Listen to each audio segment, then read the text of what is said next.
हर गांव में एक बरगद का पेड़ होता है। दिन में वही पेड़ थके लोगों को छाया देता है और रात में वही पेड़ कहानियां सुनता है। ये कहानी है बरगद के नीचे किए गए एक अधूरे वादे की। रामू गांव का मेहनती किसान था। सुबह खेत, शाम घर और रात को चूल्हे की आग। इन सब चीजों को देखते हुए रामू की बीवी गीता ने कहा, दिन भर मेहनत करते हो, थोड़ा आराम भी कर लिया करो। रामू ने मुस्कुराते हुए कहा, जब तक पेट भर अनाज न हो, आराम कैसा। खेत से घर जाने का सबसे छोटा रास्ता बरगद के पेड़ के नीचे से जाता था।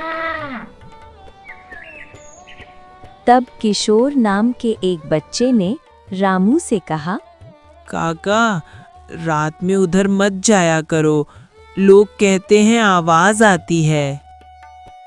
आवाज पेट की भूख की होती है और किसी की नहीं।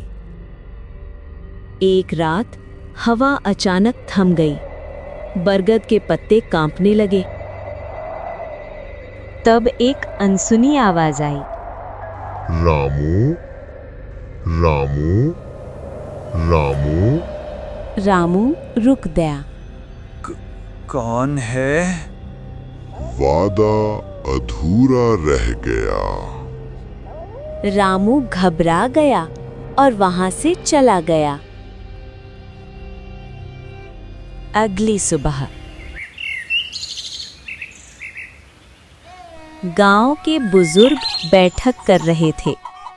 उनमें से एक बुजुर्ग शिवदीन ने रामू को बरगद पेड़ की सच्चाई बताई। बेटा, उस बरगद के नीचे कई बरस पहले एक जवान मरा था।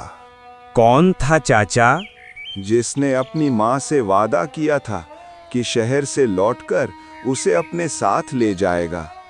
चाचा शिवदीन की बातें सुनकर रामू ने फिर से बरगद पेड़ के पास जाने का सोचा। रामू हिम्मत करके फिर उसी रास्ते गया। फिर उसने बरगद पेड़ से कहा, अगर कुछ कहना है तो खुलकर कहो। तब पेड़ से एक रोशनी सी प्रकट हुई और उस रोशनी ने कहा, मेरी माँ अकेली रह दे। मैं तुम्हारा वादा पूरा करूंगा। रामू वहां से चल पड़ा। बूढ़ी अम्मा अकेले बैठकर रो रही थी। तब वहां पर रामू आया। रामू ने उस बूढ़ी माँ को अपने घर बुला लिया। माँ यहीं रहेंगी, अब ये भी उनका घर है। वो सब बड़े खुशी खुशी रहने लगे। बूढ़ी माँ की आंखों में सुकून उतर आया। उस दिन के बाद बरगद के नीचे फिर कभी कोई आवाज नहीं आई। रामू समझ गया था, डर आत्माओं से नहीं, डर अधूरे वादों से होता है।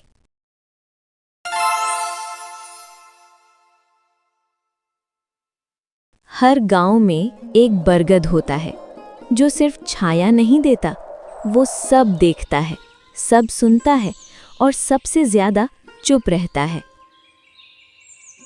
ये कहानी एक ऐसे बरगद की है जो सब जानता था। 20 साल बाद सूरज अपने गांव लौटा था। शहर ने उसे पैसे दिए थे पर सुकून नहीं। सब वैसा ही है, बस लोग बदल गए हैं। बरगद वही था जैसा बचपन में था। धनिया अम्मा, सूरज की माँ, जो रोज बरगद के नीचे बैठती थी। तब सूरज ने धनिया अम्मा से कहा, अम्मा, धूप में क्यों बैठती हो? तब धनिया अम्मा ने मुस्कुराते हुए कहा, ये पेड़ तेरी बातें जानता है बेटा। शाम हो गई थी। गांव के बुजुर्ग बरगद पेड़ के नीचे बैठकर अपना समय बिता रहे थे। तब उनमें से एक बुजुर्ग रघु काका ने सूरज से कहा, बेटा, इस बरगद ने कई बेटों को मां से दूर जाते देखा है। और लौटते हुए? बहुत कम। एक रात की बात है। सूरज को उस रात नींद नहीं आई और वो बरगद के पास गया। तब वहां से एक आवाज आई। तू देर से आया सूरज। सूरज डर गया। कौन? जिसने तेरी माँ के आंसू देखे हैं। वो आवाज बरगद के पेड़ की थी।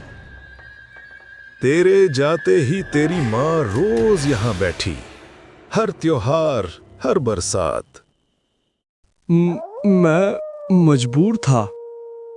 माँ मजबूर नहीं होती, वो इंतजार करती है। सूरज मायूस होकर उस रात बरगद के नीचे ही सो गया। अगली सुबह गांव में खबर फैली कि अम्मा आज नहीं उठी। धनिया अम्मा बेहोश थीं। धनिया अम्मा कमजोर हो गई थीं। उन्होंने सूरज से कहा, तू लौट आया, बस यही काफी है। अब कहीं नहीं जाऊंगा अम्मा। धनिया अम्मा चली गईं, पर बरगद आज भी खड़ा है। जिंदगी में बहुत कुछ बाद में मिल सकता है, पैसा, नाम, पहचान, कामयाबी, लेकिन माँ बाप का इंतजार नहीं।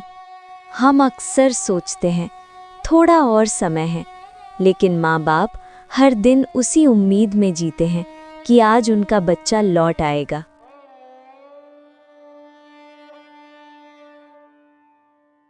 अगर ये दोनों कहानी आपको अच्छी लगी तो हमारे चैनल को सब्सक्राइब और फॉलो करें और अपने दोस्तों के साथ ज़रूर शेयर करें।